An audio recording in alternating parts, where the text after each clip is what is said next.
loves Arcade One Up? You do.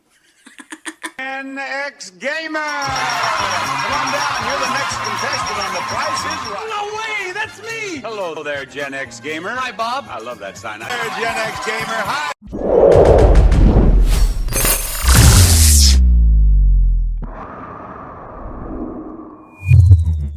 Hello, humans, and welcome to another episode of Gen X Gamer. I'm going to be drinking some coffee here in order to have my voice ready.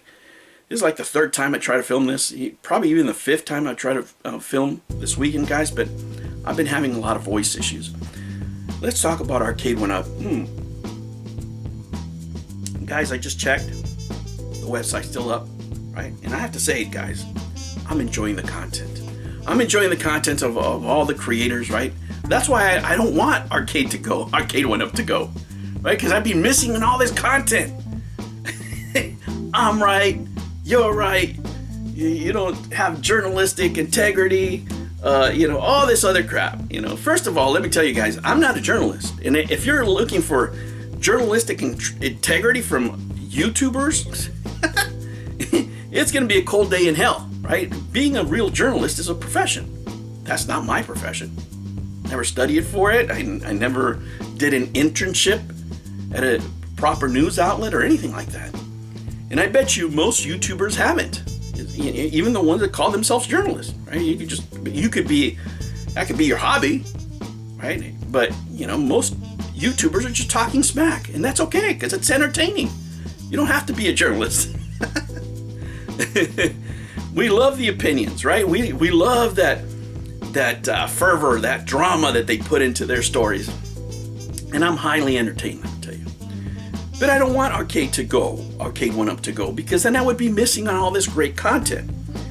But guys, to me, it's always about business, right? I look at it from the professional side, because that's what I do for work. And then I look at all the opportunities missed. Think of this, guys. Arcade One Up went from a company that was right at the top. They brought back this hobby, right, to the masses. They did that. And what a missed opportunity, because now they ended up factoring their receivables. For those of you who don't know what that is when you borrow money in advance of your invoices, right? So you're borrowing on your invoices, you get paid, now you have to pay them back. As a matter of fact, your invoices no longer go to your company, they go to the company that lent you the money, right? They get paid, and then they pay you less the fee that they took. It could be up to 20%. So if your margins are 30, 35%, now you lost a good more than half. Your profit is gone. And you're doing that just to keep the doors open. That's not a good spot to be on when you were the leader. When you were the leader, can you imagine what this company would have been if they would have sold on top? That's the reason you have to know your limitations. Dirty Harry said, a man's got to know his limitations. And this company never did. They never, put it in their head that, listen, we can't scale up to that degree. We can't scale up to the point where customers can be satisfied. Now, what do I mean by that? That they didn't have the budget. They didn't have the money, guys. That's why you have, half-ass products. They did, for example, the Blitz would be, one that people were not satisfied with. Marvel versus Capcom 2 clearly it's about the money, right? You didn't have the infrastructure in the back to make that work. Those are things that you need to know from the get-go what the customer is expecting, especially with the things that you said. So what you say doesn't match the product.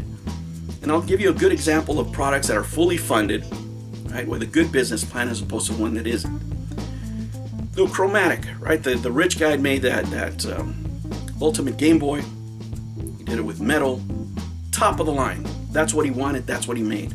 And no point during that process really going, maybe we shouldn't spend on this kind of glass. Maybe we shouldn't have Gorilla Glass available.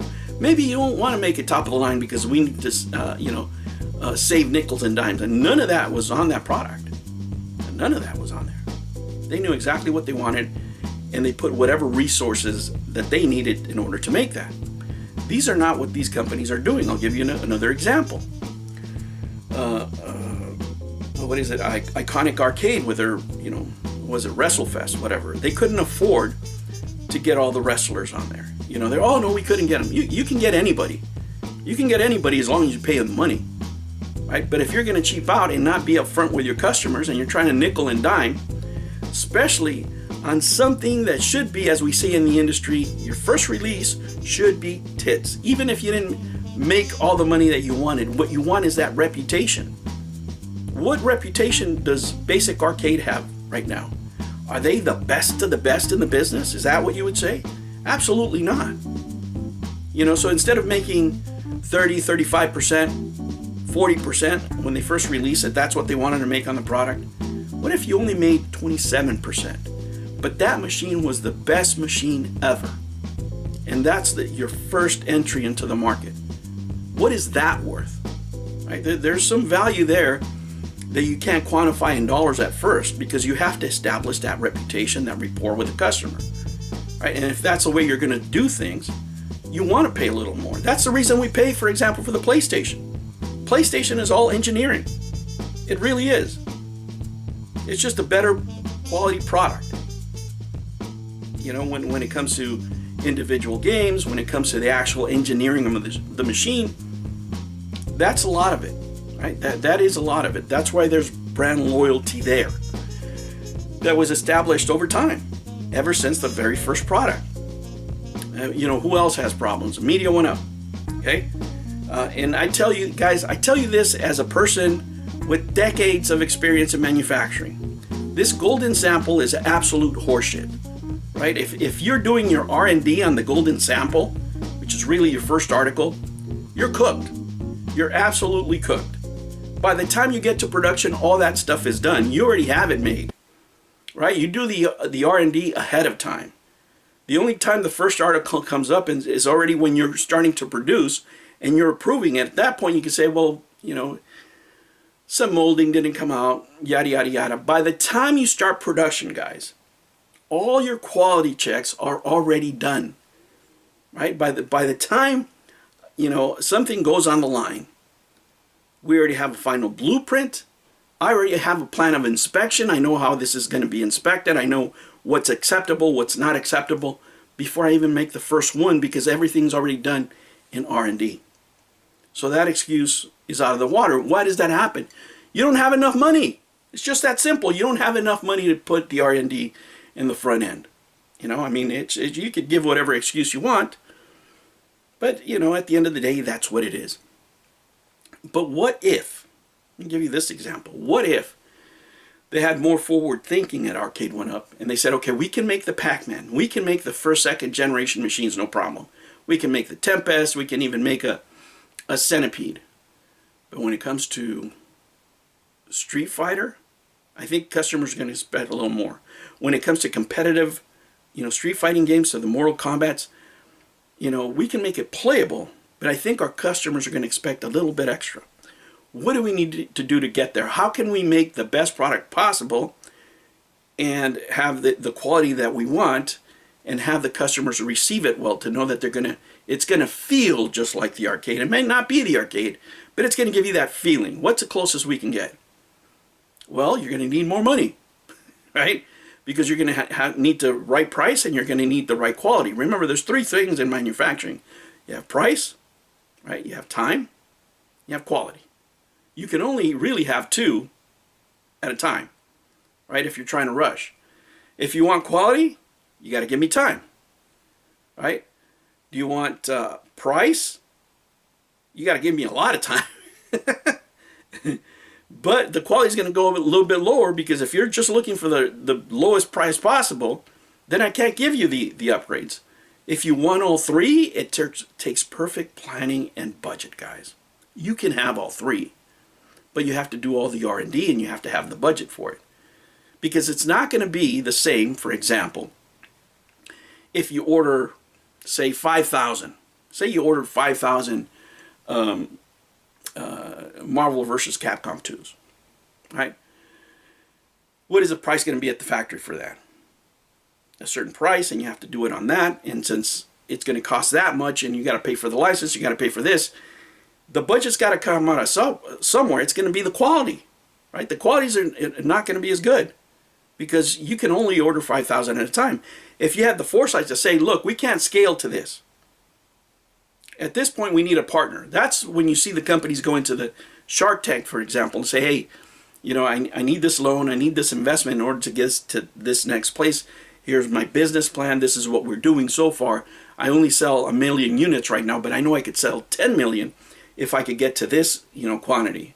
Well, what does that mean? Well, instead of 5,000, you can order 50,000.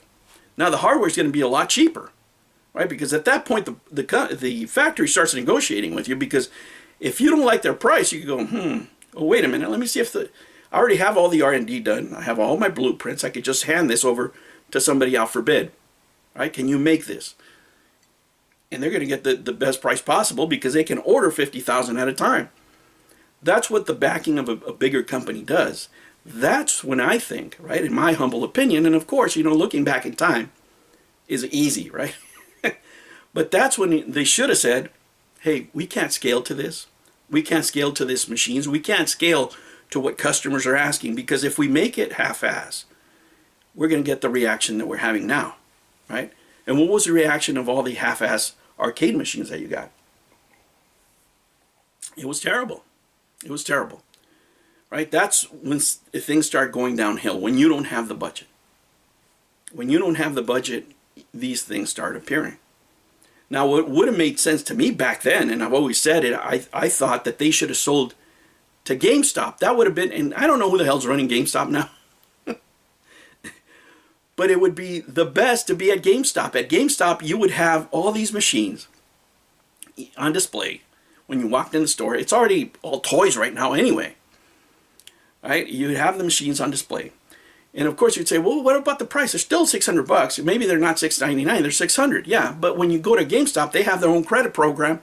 Now you can put out a sign that says, you know, this machine is only $25 a month, $29.99 a month, $39.99 a month.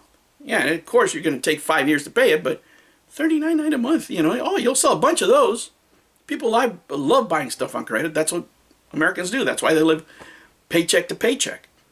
But now you're opening to a whole different market, right? That would have made sense. Can you imagine how much money they could have made if they would have sold the company outright, or just a portion of the company, and just, you know, maintain an interest on it? That's when you, right? That's when you out there, if you have a company, you have to realize, I can't go beyond this. At this point, I need an investor. At this point, I need more money. Right? At this point, this idea is worth more than I can do for it. How can I keep the quality up? How can I grow, still maintain an interest, but go to the next level because I know there's more money here? Well, you're saying, well, I don't want to give up my company. You know, I make $1 million, is, you know, this and that and the other. Yeah, you make $1 million, okay, but what if you sell it, right? You still maintain some creative control over it, but now you're making $20 million. If you're unhappy after 3 years, you start up again. Go make something else. Yeah, that's what made sense, right? Because this was always too big for this company to handle. Yeah, that's really what it comes down to, is timing. But let me tell you, I don't want Arcade 1-Up to go out of business. Why? Because I love all the videos. It's my guilty pleasure. I'm right. No, you're right. No, you suck. You suck even more. Guys, I want to thank all the YouTube creators out there. Really, when I'm doing my chores, when I'm with the baby, that's one of my guilty pleasures. You know, I'm putting her on the background, and she's playing around, and I'm just watching her, and I'm just listening to all this arcade entertainment, and it's all been brought to us via our Arcade 1-Up. So I don't want them to go anywhere. They're still up. Who's going to buy it? I don't know. I wish a huge company would buy them in order for them to make the products that they should be making instead of what they've been putting out, and they could fix all these arcade cabinets, right? But who knows? You know, if they go with Basic Fun, you know, their first arcade cabinet didn't impress. It looks like they want to follow the same business model. They don't have any bigger plans. And I'm telling you, there's a retail out there that really should buy this and make something of it. All right, humans, I will catch you on the next one. Make sure you like and subscribe. You tell me, who do you think should buy Arcade 1-Up? The Gen X Gamer channel is all about video games and game collecting, all for you. So make sure you like and subscribe. And if you feel extra special, join the channel for $99.